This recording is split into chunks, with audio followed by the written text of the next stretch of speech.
Hi friends, আমাদের দেশে পড়ালেখা মানে কি? রাত জেগে খাতা কলম নিয়ে বসা, হাইলাইটার দিয়ে পুরো বই দাগায় ফেলা, একই প্রশ্ন ৫ বার ১০ বার গুগল করা, আর সর্বশেষ ২০ মিনিটের একটা ইউটিউব ভিডিও দেখা শুধু একটা প্রবলেমের সলিউশন করার জন্য। কিন্তু এই সব কিছু করার পরেও এন্ড অফ দ্য ডে মনে হয়, ধুত, কিচ্ছু শিখতে পারলাম না। যদি কেউ একজন থাকতো যাকে হলো গিয়ে প্রশ্নগুলো স্পেসিফিক ভাবে করতে পারতাম, তাহলে মনে হয় একটু উপকার হইতো। এই হলো গিয়ে আমাদের পুরনো স্টাডি মেথড। পুরনো না, এখনো এই স্টাডি মেথডটাই চলতেছে। খুবই লেন্দি, ইনএফিশিয়েন্ট এবং একটা ক্লান্তিকর প্রসেস। আমাদের দেশের বেশিরভাগ স্টুডেন্টই মোটামুটি এই প্যাটার্নটাই ফলো করে। কিন্তু এই বিশ্ব, দুনিয়া এবং টেকনোলজি বদলেছে। এখন ২০২৫ সাল। এআই এসে আমাদের পড়ালেখার সিস্টেমে অনেক বেশি আবির্ভাব নিয়ে এসেছে। সেই ক্রমধারাতেই আমি এই ভিডিওতে দেখাবো চ্যাটজিপিটির স্টাডি মোড কিভাবে আমাদের পড়ালেখায় বিপ্লব আনতে পারে, এবং আজকের পর থেকে পড়ালেখার জন্য এই স্টাডি মোড প্রত্যেকটা স্টেপে কেন ইউজ করা উচিত। এরপর থেকে আর টেক্সট বুকস, গাইডস এগুলো নিয়ে আর কোনো যুদ্ধ না। চ্যাটজিপিটির স্টাডি মোড আপনাকে স্টেপ বাই স্টেপ এগিয়ে দিবে আপনার সেই ফেভারিট প্রাইভেট টিউটরের মতো করেই। তো ফার্স্টে প্রশ্ন আসতেছে, চ্যাটজিপিটির স্টাডি মোডটা আবার কি? এটা নর্মাল চ্যাটজিপিটি থেকে কিভাবে ডিফারেন্ট? সাধারণ চ্যাটজিপিটিকে যদি কোনো একটা ম্যাথ দিয়ে বলা হয় এই ম্যাথটাকে পিথাগোরাসের থিওরাম ইউজ করে সলভ করতে হবে, ও আপনাকে পুরো অ্যান্সারটা দিয়ে দিবে। কিন্তু চ্যাটজিপিটির স্টাডি মোড আপনাকে কখনোই অ্যান্সার দিবে না। ও আপনাকে সক্রেটিস মেথড ইউজ করে বারবার আপনাকে প্রশ্ন করবে। ভাই, এখন আবার সক্রেটিস মেথড কোথা থেকে আসলো? সক্রেটিস মেথড হলো গিয়ে গ্রিক ফিলোসফার সক্রেটিস স্টাডিং এবং লার্নিং এর জন্য একটা মেথড তৈরি করছে। যেই মেথডে সক্রেটিস বিশ্বাস করত যে instead of giving the direct answer, স্টুডেন্টদেরকে বারবার প্রশ্ন করতে হবে। যত বেশি প্রশ্ন করা হবে তত ভালোভাবে বোঝা যাবে স্টুডেন্টটা কি সেই টপিক সম্পর্কে বুঝতে পারলো কি পারলো না। ওর আইডিয়াটা একেবারে সিম্পল। অনেক বেশি লেকচার দেওয়ার চেয়ে অল্প কিছু পড়ানোর পরে ওপেন এন্ডেড প্রশ্ন করা। ওপেন এন্ডেড প্রশ্ন করার কারণে স্টুডেন্টরা অ্যান্সার করতে পারতেছে, রিফ্লেক্ট করতে পারতেছে এবং রিজন করতে পারতেছে সেই টপিকটার উপরে। যেহেতু এই প্রসেসের ভিতরে ব্যাক অ্যান্ড ফোর্থ প্রশ্নের পরিমাণটা বেশি, তাই যে কোনো টপিক সম্পর্কে খুব ইনডেপথ শেখাটা পরিপূর্ণ হয়। এই সিম্পল এই একটা কারণেই চ্যাটজিপিটির স্টাডি মোড নর্মাল মোড থেকে ডিফারেন্ট। আপনাকে কখনোই ডিরেক্ট কোনো অ্যান্সার দিবে না, আপনাকে প্রশ্ন করে এগিয়ে নেওয়া হবে, যেটা আমি কিছুক্ষণ পরে লাইভ ডেমনস্ট্রেশন করে আপনাদেরকে দেখাচ্ছি। যেহেতু এটা একটা টিউটোরিয়াল ভিডিও, ভিডিওটা একটু বড় হয়ে যাবে, তাই ডেসক্রিপশনে থাকা টাইম স্ট্যাম্প থেকে আপনার পছন্দের সেকশনসগুলোতে আপনি জাম্প করে দেখে নিতে পারেন। পড়ালেখার জন্য আরেকটা এআই টুল আছে, সেটা হলো নোটবুক এলএম। সেই নোটবুক এলএম ইউজ করে কিভাবে পড়ালেখাটাকে আরো বেশি ইন্টারেস্টিং, ফান এবং ইম্প্যাক্টফুল বানাইতে পারবেন সেই রিলেটেড একটা ভিডিও আমি রিসেন্টলি পাবলিশ করছি। আই বাটনে ক্লিক করে দেখে নিতে পারেন। Without further do, let's jump right in. তো ফার্স্টে চ্যাটজিপিটিতে যখন আপনি লগ ইন হয়ে যাবেন, লগ ইন হওয়ার পরে এরকম একটা ইন্টারফেস আপনার সামনে থাকবে। এই ইন্টারফেস থেকে এবার আমরা যেটা করব সেটা হলো জাস্ট প্লাস বাটনে ক্লিক করব। প্লাস বাটনে ক্লিক করলে অনেকগুলো অপশন আপনার সামনে চলে আসবে। Agent mode, deep research, create image, study and learn.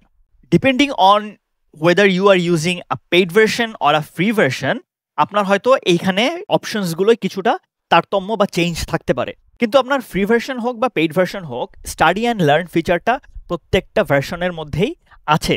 তো সিম্পলি স্টাডি অ্যান্ড লার্নে ক্লিক করে ফেলবেন। স্টাডি অ্যান্ড লার্নে ক্লিক করলে দেখবেন যে এইখানে স্টাডিটা এনেবলড হয়ে গেছে।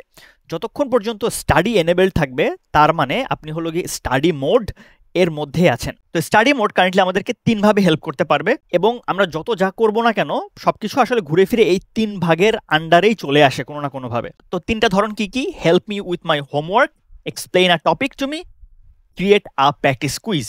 এখন এখানে কথা বলি যে আপনি যে কাজই করবেন না কেন, আপনি হলো কোনো কিছু শিখতে যাবেন, তখন আসবে কি, সেটা হলো গিয়ে মোটামুটি শেখার পার্টটা চলে আসতে পারে যে explain a topic to me, তার আন্ডারে চলে আসবে। আপনি কোনো কিছু প্র্যাকটিস করতে যাবেন বা হলো গিয়ে ফ্ল্যাশ কার্ড, কুইজেস, বিভিন্ন কিছু করবেন, সেগুলো আসলে প্র্যাকটিসের আন্ডারে চলে আসবে। আপনি আসলে হোমওয়ার্ক বা হলো গিয়ে ইন ডিটেইলে কোনো একটা প্রবলেম সলভ করার চেষ্টা করতেছেন, সেগুলো হয়তো হোমওয়ার্কের আন্ডারে চলে আসবে। এই জন্য আমি বলতেছি কারেন্টলি আসলে 3টা ভার্সন আছে, সবকিছু আসলে ঘুরে ফিরে এই 3টার আন্ডারেই চলে আসবে। এখন পেইড ভার্সনে একটা সুবিধা কি, আপনি এখান থেকে এটা সিলেক্ট করার পাশাপাশি আপনি এখান থেকে মডেল সুইচ করতে পারবেন। তার মানে হলো গিয়ে আমি হলো গিয়ে 4O, O3, O4 mini, O4 mini high বা অন্যান্য যত মডেল আছে সব মডেল আমি অ্যাক্সেস করতে পারতেছি পেইড ভার্সনের কারণে। কিন্তু কোনো ধরনের দুশ্চিন্তার কারণ নাই, আপনি যদি পেইড ভার্সন ইউজ নাও করেন, ফ্রি ভার্সনে যে মডেল আছে সেটা দুর্দান্ত আউটপুট দেয়। আমি নিজে ট্রাই করে দেখছি। এবার এই 3টা ইউজ কেসে যাওয়ার আগে আমরা একটা সুন্দর পার্থক্য দেখব। স্টাডি মোডের পার্থক্যটা কি আসে এবং নর্মাল চ্যাটজিপিটির আউটপুটটা কেমন আসে। তো আমি এখান থেকে নতুন একটা উইন্ডো ওপেন করে নিলাম। এই উইন্ডোতে আপনি দেখতে পাচ্ছেন কোনো মোড সিলেক্ট করা নাই, একদম প্লেন।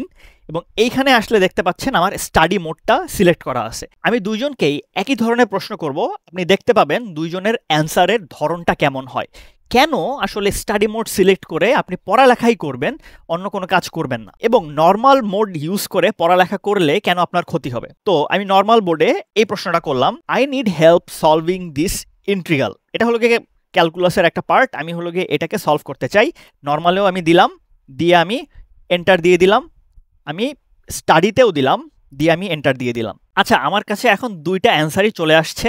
আপনি দেখতে পাচ্ছেন এই অ্যান্সারটা গিয়ে স্টাডি মোড দিছে এবং এই অ্যান্সারটা গিয়ে নর্মাল মোড দিছে। নর্মাল মোড কি করলো, জাস্ট সিম্পলি আমি যে জিনিসটা করতে চাচ্ছি আমাকে ডিরেক্টলি অ্যান্সারটা দিয়ে দিছে। স্টেপ 1-এ কী করতে হবে, স্টেপ 2-তে কী করতে হবে, এবং ফাইনালি ও আমাকে অ্যান্সার সহ দিয়ে দিছে যে এই ইন্টিগ্রালের অ্যান্সারটা কি। কিন্তু ইন্টারেস্টিং পার্ট গিয়ে যখন আমরা স্টাডি মোডে চলে আসতেছি, আপনি খেয়াল করে দেখবেন ও আসলে আমার সাথে কিভাবে কথাগুলো বলতেছে। তো ফার্স্টে ও আমাকে জিজ্ঞেস করতেছে যে আমি ইন্টিগ্রেশন বাই পার্টস ফর্মুলাটা জানি কিনা, এবং সে আমাকে ফর্মুলাটা দিল। আমার প্রত্যেকটার জন্য কীরকম ভ্যালু ধরতে হবে বা কোনো কীভাবে করতে হবে প্রত্যেকটা স্টেপ বাই স্টেপ করে ও একটু আগায় দিছে আমাকে কিছুটা দূর আগায় দিয়ে ও লাস্টে আমাকে কি বলতেছে, now can you try and find D U and V from this choice. দেখছেন, একটা জিনিস খেয়াল করে দেখেন, নর্মাল মোডে আমি একদম অ্যান্সার পর্যন্ত চলে গেছি, কিন্তু স্টাডি মোডে আমি কিন্তু অ্যান্সার পর্যন্ত যেতে পারি নাই। কারণ পড়ালেখার মেইন ফান্ডাটাই এইখানে। আমি যদি সব অ্যান্সার পেয়েই যাই তাহলে আসলে আমার না পড়ালেখাটা আর কোথায় হইল। আমি আমার নিজের মেধাটা, নিজের যোগ্যতাটা, নিজের কতটুকু বুঝতে পারছি সেই জিনিসটা আমি কতটুকু যাচাই করতে পারলাম। তাই স্টাডি মোডে আপনাকে অনেক দূর আগায় দিয়ে আপনাকে প্রশ্ন করবে যে আপনি ফার্দার সেই জিনিসটা কি নিজে নিজে করতে পারতেছেন কিনা। এবার আমি যদি ওকে বলতে পারি হাউ টু ডু ইট, এবার ও আসলে আমাকে ভেঙে ভেঙে বুঝাই দিবে। কিন্তু তারপরও দেখেন যে step 1 differentiate you to get D U, তারপরে আমাকে আবার প্রশ্ন করছে, তারপরে আবারও আমাকে বলতেছে if you differentiate X what do you get. একদম একটা টিচারের মতো, ছোটবেলার টিচাররা যেভাবে করতো যে এতটুকু লিখে আমাকে ডাইরেক্ট আমার মুখের দিকে তাকায় প্রশ্ন করতো যে এরপরে কি হবে, এরপরে কি হবে, প্রশ্ন করতো আর আমাকে উত্তর দেওয়া লাগতো। ঠিক একইভাবে স্টাডি মোডেও আপনি যখন একটা প্রশ্ন করতেছেন আপনাকে ইনস্ট্যান্টলি ও আসলে আপনাকে অ্যান্সার পর্যন্ত কখনোই নিয়ে যাবে না। ডিরেক্ট অ্যান্সারের জন্য ভাই সিম্পলি নর্মাল যে মোড আছে যান, যত বড়ই কোশ্চেন করেন না কেন অ্যান্সার আপনি পেয়ে যাবেন। কিন্তু স্টাডি মোডে সেই সুযোগটা আর থাকতেছে না। এইখানে আপনাকে নিজের ব্রেনটাকে খাটাইতে হবে প্রত্যেকটা স্টেপে স্টেপে। এই স্টাডি মোড এবং নর্মাল মোডের ভিতরে একটা সুন্দর পার্থক্য, যেটা আমি আপনাদেরকে দেখাইলাম। তো এবার আসি স্টাডি মোডের বিভিন্ন ইউজ কেস আমরা আসলে একটু দেখার চেষ্টা করি। তো ফার্স্টে আসি আমরা explain a topic to me.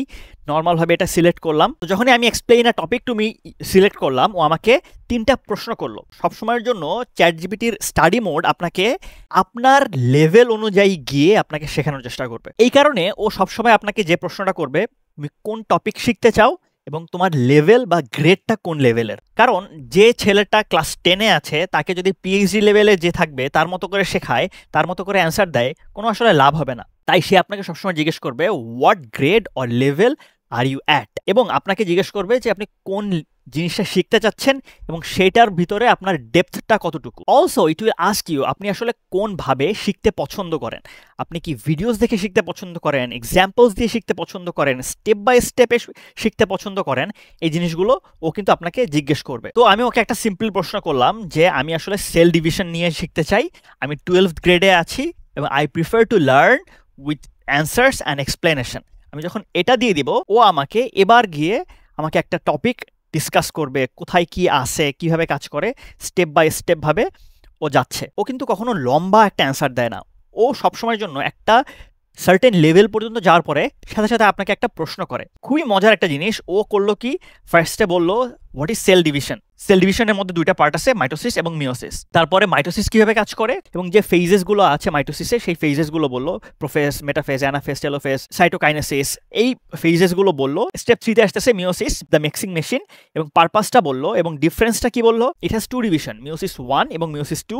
তো মোটামুটি আমাকে মিওসিস কিভাবে কাজ করে, মাইটোসিস কিভাবে কাজ করে দুটাই বললো। বলে আমাকে প্রশ্ন করছে যে মাইটোসিস যদি হয় তাহলে আসলে অ্যান্সার একটা কি হবে। আমি আসলে কতটুকু বুঝতে পারছি, আমি কিন্তু ওকে প্রশ্নও করতে বলি নাই, আমি ওকে কি বলছি, অ্যান্সার্স অ্যান্ড এক্সপ্লেনেশন। ও আমাকে অ্যান্সারও দিচ্ছে, এক্সপ্লেনেশনও করছে, কিন্তু লাস্টও আমাকে আমি যতটুকু পড়লাম তার উপর একটা প্রশ্ন করলো। এখন আমি যদি অ্যান্সার দেই ইট উইল বি 46, কারণ হিসেবে যেহেতু বডি সেলস যেটা থাকতেছে সেই পরিমাণই থাকার কথা, ডটার সেল আইডেন্টিক্যাল হয়, তাহলে আমি জাস্ট বললাম ইট উইল বি 46। যদি আমার অ্যান্সার ঠিক হয় তাহলে আমাকে সেটা বলতেছে। এবার আসতেছি কি, now let's test your understanding with meiosis. ও আমাকে প্রত্যেকটা টপিক আমি কতটুকু বুঝতে পারতেছি সেই জিনিসটা আমার লেভেল অনুযায়ী গিয়ে গিয়ে আমাকে প্রশ্ন করতেছে প্রত্যেকটা সেকশনের পরে পরেই, যেই জিনিসটা আসলে আমার শেখার ডেপথটাকে অনেক বেশি স্ট্রং করবে। কোনো কিছু শেখা তখনই পরিপূর্ণ হয় যখন আপনি আপনার নিজের শেখাটাকে যাচাই করতে পারেন। এই কারণে আমরা যত বেশি এমসিকিউজ দেই, দেখবেন যে আমাদের মাথায় অনেক সেই টপিকসগুলো মনে থাকে। এমনও হয় একটা টপিক পড়ে গেছি, বুঝি নাই কিচ্ছু, কিন্তু যখন আমরা প্রবলেম সলভ করতে গেলাম তখন সেই প্রবলেমগুলো যখন সামনে আসছে আমরা তখন খুব ইজিলি জিনিসগুলো বুঝে ফেলছি এবং সেই অ্যান্সার্স দিয়েই আমরা হলো গিয়ে মেইন টপিকটাকে বোঝার চেষ্টা করছি। তো এই ছিল explain a topic to me feature. এবার আসেন আমরা চেষ্টা করি help me with my homework. Similarly আগের মতো করেই ও আমাকে যখন আমি দিলাম ফার্স্টে ও আমাকে সাবজেক্টটা জিজ্ঞেস করলো এবং স্পেসিফিক কোশ্চেন্স এবং প্রবলেম আমি আসলে কাজ করতে চাই সেই জিনিসটা আমাকে বললো। তো আমি ওকে একটা ফাইল আপলোড করে দিব। তো আমি হলো গিয়ে এই বাংলাদেশের হিস্ট্রির উপরে একটা ছোট্ট একটা ফাইল আপলোড করব, যেখান থেকে আমি হলো গিয়ে বেশ কিছু হোমওয়ার্ক করার চেষ্টা করতেছি। তো আমি একটা সিম্পল পিডিএফ আপলোড করছি বাংলাদেশের হিস্ট্রির উপরে। এই বাংলাদেশের হিস্ট্রির এই ফাইলটা ইউজ করে আমি কিছুদিন আগে নোটবুক এলএম ইউজ করে কীভাবে স্টাডি করতে পারেন এবং স্টাডি ইকোসিস্টেমটাকে নোটবুক এলএম কিভাবে আরও বেশি এনরিচড করে সেই টপিকের উপরে আমার একটা ইনডেপথ প্রায় 30 মিনিটের একটা ভিডিও আছে। সেই ভিডিওটা এখান থেকে আই বাটনে ক্লিক করে দেখে ফেলতে পারেন বা ডেসক্রিপশনে লিঙ্ক থেকে আপনি দেখে ফেলতে পারেন। তো আমি হোমওয়ার্কের জন্য একটা পিডিএফ আপলোড করছি এবং আমি ওকে বলছি এটা হলো গিয়ে বাংলাদেশের ইন্ডিপেন্ডেন্সের উপরেই, এবং মাই হোমওয়ার্ক ইজ অ্যাবাউট যে ইভেন্টসগুলো হয়েছে 1947 থেকে 1971-এর মধ্যে, সেই জিনিসগুলোই আমার হলো গিয়ে হোমওয়ার্কে করতে হবে। এটা বলার পরে আমি হলো গিয়ে জাস্ট ওকে বলে দিলাম। এবার ও জিনিসটা পড়লো, ফার্স্টে এটা পড়ে আমাকে এবার কি করতেছে আমি একটু দেখি। সুন্দর মতো করে আমাকে স্টেপ বাই স্টেপ বা কোন সালের পর কোন সাল আসতেছে সেই জিনিসগুলো ও আমাকে মেনশন করে দিছে। নাইস। তো আমি ওকে যেভাবে বলছি সেইভাবে করেই ও 1947 থেকে 71 পর্যন্ত হোমওয়ার্কের জন্য যে ইভেন্টসগুলো হয়েছে সেই ইভেন্টসগুলোর কথা আমি বলছি, সেই ইভেন্টসগুলো একেবারে স্টেপ বাই স্টেপভাবে আমাকে দিয়ে দিছে। লাস্টে হোমওয়ার্কটা যেন ভালো হয় সেই জন্য আমাকে 3টা টিপস দিছে। ক্রোনোলজিক্যাল অর্ডারে লিখতে বলছে, কি ইভেন্টস এবং ডেটসগুলো মেনশন করতে বলছে, এবং একটা শর্ট কনক্লুশন লিখতে বলছে যে why Bangladesh fought for independence. Nice. তো এইভাবে করে খুব সহজে হোমওয়ার্কের হেল্প নেওয়া পসিবল, এবং চাইলে বেশ কিছু প্রশ্ন আপনি করতে পারেন আপনার নলেজটাকে বা আপনার হোমওয়ার্ক থেকে কতটুকু ডেপথ নলেজ আপনার আসছে সেই নলেজগুলো জানার জন্যও। যেমন আমি জাস্ট 10টা প্রশ্ন করতে বললাম, ও সেই রিলেটেড 10টা প্রশ্ন করে ফেললো। তো এই ছিল হোমওয়ার্ক ফিচারটা। এবার আসি ক্রিয়েট আ প্র্যাকটিস কুইজ। তো এই ছিল হোমওয়ার্ক ফিচারটা। এখন আমরা দেখব ক্রিয়েট আ প্র্যাকটিস কুইজ এই ফিচারটা কিভাবে কাজ করে। তো সিম্পলি আমি হলো গিয়ে এখানে একটা ক্লিক করে ফেললাম। নাইস। আগের মতোই ও আমাকে আমি কোন সাবজেক্ট বা কোন টপিকে করতে যাচ্ছি সেটা জিজ্ঞেস করলো, এবং আমি আসলে কোন গ্রেডে আছি বা কোন লেভেলে আছি সেটা আমাকে জিজ্ঞেস করলো। নাইস। ওকে প্রশ্ন করার পরেও যেহেতু আমি বিবিএ থার্ড ইয়ারের স্টুডেন্ট বলছি, তাই 4P এবং 7P দুইটাই রাখার চেষ্টা করছে।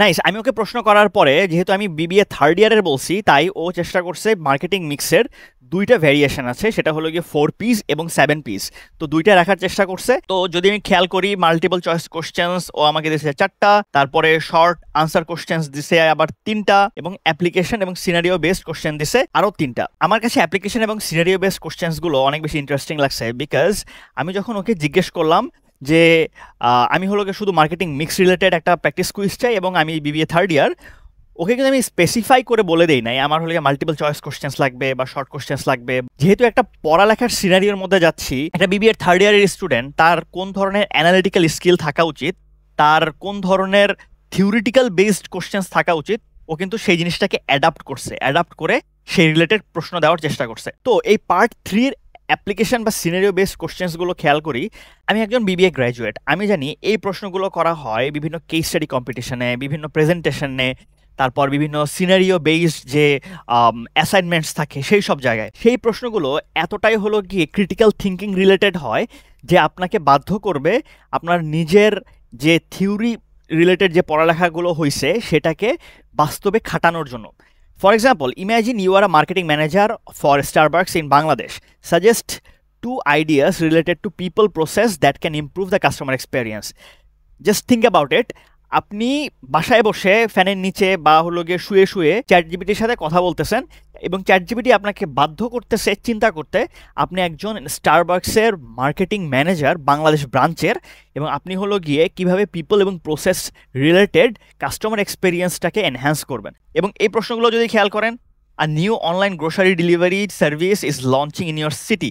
Suggest one strategy for each of the 4 P's that they could use to attract customer. Just imagine একটা online grocery delivery service launch হইতেছে চাল ডালের মতো, তার যে 4 P's থাকবে তার 4 P's এর জন্য আপনি বিভিন্ন স্ট্র্যাটেজি দিবেন যেন অনেক বেশি কাস্টমার অ্যাট্রাক্ট করতে পারে। এবং এই যে মাল্টিপল চয়েস কোশ্চেন্সগুলো এগুলো হলো গিয়ে খুবই ইন্টারেস্টিং। আমি চটজলদি করে আমি হলো এই কোশ্চেন্সগুলো একটু অ্যান্সার করার চেষ্টা করি। আচ্ছা, আমি হলো গিয়ে প্রথম 4টার অ্যান্সার করছি। অ্যান্সার করার পরে যদি খেয়াল করেন যে আমার যেগুলো কারেক্ট হয়েছে সেগুলো কারেক্ট বলছে এবং যেটা ভুল হয়েছে সেটা ভুল ধরে দিছে এবং কেন ভুল হইলো সেটার একটা এক্সপ্লেনেশন দেওয়ার চেষ্টা করছে। তো এইভাবে করে ও আমাকে একটা মানে মার্কিংও করার চেষ্টা করছে যে আমি হলো গিয়ে 4-এর মধ্যে 3 পাইছি এবং আমাকে এর পরের যে শর্ট আনসার্সগুলো আছে সেগুলো দেওয়ার জন্য আমাকে ইন্সপায়ার করতেছে। After having this conversation I am pretty much sure I am going to use it more frequently, just scenario based কোশ্চেন্সগুলো জানার জন্য বা হলো গিয়ে এই টাইপের অ্যানালিটিক্যাল বা ক্রিটিক্যাল থিঙ্কিং রিলেটেড প্রশ্নগুলোর অ্যান্সার করার জন্য। যারা অ্যাডমিশন এক্সাম দিতে যাচ্ছেন, আইবিআর এক্সামস, এসএটি, আইএলস, তাদের জন্য এই যে প্র্যাকটিস কুইজ যেটা থাকবে এটা খুবই ইম্পর্ট্যান্ট এবং খুবই ইউজফুল হতে যাচ্ছে। Feel free to use it and share your feedback in the comments. তো আমরা হলো এই 3টা ফিচারই দেখে ফেললাম। এবার আমি যেটা করব, এই 3টা ফিচারের বাইরে গিয়ে ওকে বেশ কিছু র্যান্ডম প্রশ্ন করব যে আমি এগুলো যদি সিলেক্ট না করি তাহলে আসলে কেমন হচ্ছে কনভারসেশনগুলো। তো আগের মতো করে ওকে আমি 10টা প্রশ্ন করতে বললাম সেল ডিভিশনের উপরে কুইজ রিলেটেড, এবং আমি এখান থেকে মডেল O4 মিনি সিলেক্ট করছি জাস্ট দেখার জন্য আসলে কিভাবে ও কাজটা করতেছে। কিছুটা সময় এখানে চিন্তা করলো, চিন্তা করে ও আমার এখানে বেশ কিছু প্রশ্ন দিল এবং প্রত্যেকটার অ্যান্সার দিয়ে দিছে এবং এক্সপ্লেনেশন দিয়ে দিছে। তো এইভাবে করে ও আমাকে 10টা প্রশ্ন করলো। তো আপনি চাইলে ওকে এভাবে যে কোনো টপিকের উপরে প্রশ্ন করতে পারেন। আমি যেহেতু এখানে এক্সপ্লেনেশনের কথা বলছি তাই ও আমাকে কিন্তু এক্সপ্লেন করে দিছে। আমি যদি এক্সপ্লেনেশনের কথা না বলতাম ও আসলে আমাকে এক্সপ্লেন করে দিত না। আচ্ছা, তারপরে চলে যাই স্টাডি মোড সিলেক্ট করলাম। সিলেক্ট করে ওকে আমি জাস্ট বললাম explain bias theorem at an intermediate level. তো একইভাবে ও আমাকে ব্যাকগ্রাউন্ড সম্পর্কে জানতে চাচ্ছে এবং আমি এই বায়াস থিওরাম দিয়ে আসলে কি করতে চাচ্ছি সেটা আমাকে জিজ্ঞেস করছে। তো আমি জাস্ট একটা ভেগ একটা অ্যান্সার দেওয়ার চেষ্টা করি যে মাই কারেন্ট, ওকে আমি বললাম আমি ইঞ্জিনিয়ারিং 3rd ইয়ারের মধ্যে আসি এবং থিওরাম দিয়ে আমি কোভিড টেস্ট করব। তো আমাকে এখন মানে প্রত্যেকটা লাইনে লাইনে প্রশ্ন করে করে আমার কাছ থেকে আগানোর চেষ্টা করবে যে আমি আসলে থিওরামটাকে কীভাবে ইফেক্টিভলি ইউজ করতে যাচ্ছি। আমি ওকে যদি বলি যে আচ্ছা, এইভাবে করে আপনি চাইলে যে কোনো ধরনের থিওরাম বা যে কোনো ধরনের ফর্মুলা কেন হইলো, কিভাবে হইলো, এগুলোর এক্সপ্লেনেশন আপনার লেভেল অনুযায়ী গিয়ে একদম রিয়েল লাইফ এক্সাম্পলস দিয়ে শিখে ফেলতে পারেন। এবার আমি একটু চেষ্টা করব ওর কাছ থেকে একটা আউটলাইন নেওয়ার জন্য। এবার আমি মডেলটাকে আবারও চেঞ্জ করে ফেলবো। মডেল চেঞ্জ করে আমি O3 দেবো, একদম যে বেস্ট মডেলটা আছে চ্যাটজিপিটির সেই মডেলটা আমি সিলেক্ট করছি এবং ওকে আমি বলছি যে আমাকে একটা এসে দেওয়ার জন্য অন দ্য কজেস, মানে কেন ওয়ার্ল্ড ওয়ার 1 হইল এটার উপরে। দেখা যাক ও আসলে কি করে। ও একটু চিন্তা করতেছে। তো ফার্স্টে আমাকে জিজ্ঞেস করতেছে আমি আসলে ওয়ার্ল্ড ওয়ার 1-এর কোন কজ সম্পর্কে অলরেডি জানি, ট্রাই টু লিস্ট ডাউন। আমি জাস্ট বলি যে আমি কিচ্ছু জানি না, আই ডোন্ট। আমি ওকে জাস্ট বললাম আমি কিচ্ছু জানি না, তুমি তোমার মতো করে আমাকে দাও। মডেল সিলেকশনের ক্ষেত্রে যখন এই মডেলসগুলো সিলেক্ট করা হয় তখন ও আসলে অনেক বেশি চিন্তা করে, কিন্তু যখন হলো গিয়ে এই যে গ্রেট ফর মোস্ট টাস্ক, এটা হলো গিয়ে খুবই ফাস্ট চলে যায়। অ্যাগেইন ও আমাকে জিজ্ঞেস করছে যে আমি কোন গ্রেডে বা কোন কোর্সের জন্য পড়ালেখা করতেছি। তো 6 গ্রেডের কথা বলার পরে which of this things do you think could. আচ্ছা, নাইস। এখন যেহেতু আমি 6 গ্রেড বলছি, ওয়ার্ল্ড ওয়ার 1-এর কনসেপ্টটা কিন্তু অনেক ভাস্ট। এখন ও আমাকে রিয়েল লাইফ কিছু সিনারিওস দিয়ে ছোট ছোট এক্সাম্পলস দিয়ে আমাকে পুরো জিনিসটাকে বোঝানোর চেষ্টা করতেছে। যে জাস্ট জিজ্ঞেস করলো যে আমার স্কুলে যদি আমার দুইটা রাইভাল গ্রুপ থাকে, তাদের মধ্যে যদি ঝগড়াঝাটি হয়, তাহলে কোনটা সবচেয়ে বেশি অ্যাপ্লিকেবল হবে বা ক্লোজ টু রিয়েল ফাইট হবে। আমি ওকে বললাম যে বি অ্যান্ড সি। দেখা যাক আমার উত্তরে ও আসলে কোন দিকে জিনিসটাকে নিয়ে যাচ্ছে। নাইস পিক্স, অ্যালায়েন্স সিস্টেম, দেখছেন মানে কত সুন্দরভাবে হলো গিয়ে জিনিসটাকে কানেক্ট করে দিল। Be feels like secret promises between countries, historians call that the alliance system. সিতে যেটা হচ্ছে it's about grabbing the same playground corner similar to the scrambled for colonies and land called imperialism. Nice. তো এইভাবে করে আপনি আপনার grade select করে আসলে মানে একটা এসে যখন দাঁড় করাবেন, চাইলেই কিন্তু আপনাকে উত্তর একটা দিয়ে দিতে পারে, একটা স্ট্রাকচার দাঁড় করাই দিতে পারে। কিন্তু আপনার লেভেলের অনুযায়ী যখন আপনাকে বারবার প্রশ্ন করবে, বিভিন্ন চিন্তার মধ্যে ফেলবে, আপনার কিন্তু চিন্তা করার ক্যাপাবিলিটিস এবং মাইন্ড এক্সপ্যানশনটা খুব সুন্দর মতো হবে। Last but not the least, আমি ওর কাছ থেকে যেটা চাচ্ছি সেটা হলো একটা পিডিএফ আমি আপলোড করে দিছি। আপলোড করে দিয়ে আমি ওকে যেটা বললাম, চ্যাপ্টার 2 এর কি কনসেপ্টসগুলো ব্রেকডাউন করো এবং আমাকে 2টা প্র্যাকটিস প্রবলেম দাও। ও আমাকে যে কি কনসেপ্টসগুলো আছে সেই কনসেপ্টসগুলো দিল এবং সেখান থেকে আমাকে 2টা প্রশ্ন করলো। একটা দিল শর্ট কোশ্চেন্স এবং একটা ক্রোনোলজিক্যাল কোশ্চেন, যে কোনটার পরে কোনটা আসছে সেটার তুমি একটা অর্ডার তৈরি করো। তো আপনারা চাইলে এভাবে একটা পিডিএফ আপলোড করে ডিরেক্ট স্পেসিফিক প্রশ্ন করতে পারেন।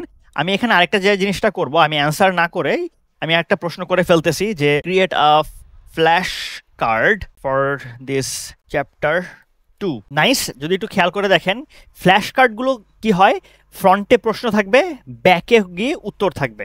তো আমাকে যেটা করলো, ফ্রন্টে প্রশ্ন দিল যে why are বাঙালিজ treated as second class citizen in Pakistan. তার ব্যাকে যে উত্তরগুলো আছে সেই উত্তরগুলো দেওয়া আছে। তো এইভাবে করে আপনি চাইলে কিন্তু যে কোনো ধরনের ফ্ল্যাশ কার্ড নিজের মতো করে বানিয়ে নিতে পারেন। এই যে ফ্ল্যাশ কার্ডগুলো দিছে, এগুলো আপনি জাস্ট আপনার মতো করে খাতায় বা হলো গিয়ে যে কোনো একটা কাগজের টুকরোয় লিখে ফেললেন, তারপরে যে কোনো সময় নিজে নিজে প্র্যাকটিস করতে পারতেছেন। বা ফ্ল্যাশ কার্ড মেকার যে অ্যাপসগুলো থাকে, সেই অ্যাপের মধ্যে গিয়েও এই ইনফরমেশনগুলো দিয়ে ফ্ল্যাশ কার্ডস তৈরি করা পসিবল। লাস্টলি আমি হলো গিয়ে নিজের ইন্টারেস্ট থেকেই চ্যাটজিপিটির স্টাডি মোডকে নিজের মতো করে একটা প্রশ্ন করতে যাচ্ছি। দেখা যাক ও আসলে কোন ধরনের অ্যান্সারটা দেয়। Hey, I want to learn German A1 level language, so I am just getting started. I want to learn the basics of greetings. Help me with that. তো আমি ওকে যেটা বললাম, আমি জার্মান A1 লেভেল জানতে চাই এবং আমি কিছু জানি না, বেসিক গ্রিটিংসটা শেখাও। পড়ালেখার ক্ষেত্রে কিনা সবসময়ের জন্য মেথড আসবে, স্ট্র্যাটেজি আসবে, তো এই জিনিসগুলো খুবই ইম্পর্টেন্ট হয় পড়ালেখার ক্ষেত্রে। নর্মাল চ্যাটজিপিটি ইউজ করলে আপনাকে কিন্তু কোনো 3 স্টেপ মেথডের ভিতর দিকে নিয়ে যেত না। তো learn the word or phrase with pronunciation, understand its meaning and when to use it, practise saying it. ফার্স্টেও আমাকে যেটা করলো, হ্যালো, প্রোনাউন্সিয়েশনটা কি হবে, হ্যালো, মিনিংটা কি, hello, casual, any time of the day. When to use, when you greet friends, family and someone casually. Your turn, can you say hello. এবার ও আমাকে যেটা বলতেছে, after you try this, I'll teach you the next one, Guten Morgen. Do you want to try saying hello first? Nice, I really loved it. যেহেতু আমি নিজে currently German শিখতেছি, তাই আমি বলতে পারি এইভাবে করে চ্যাটজিপিটি নর্মাল ভার্সনগুলো দেয় না।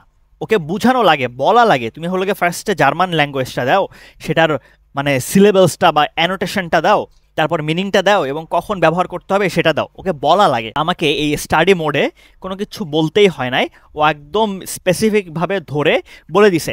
আমি কোনো অ্যাডভান্স মডেলও সিলেক্ট করি নাই, বেসিক যে ফ্রি মডেলটা আছে সেই মডেল সিলেক্ট করেই আমি প্রশ্নটা করছি। গুটেন মর্গেন, meaning good morning, from early morning until around 10টা থেকে 11টার মধ্যে। Example, you meet your teacher in the morning, গুটেন মর্গেন।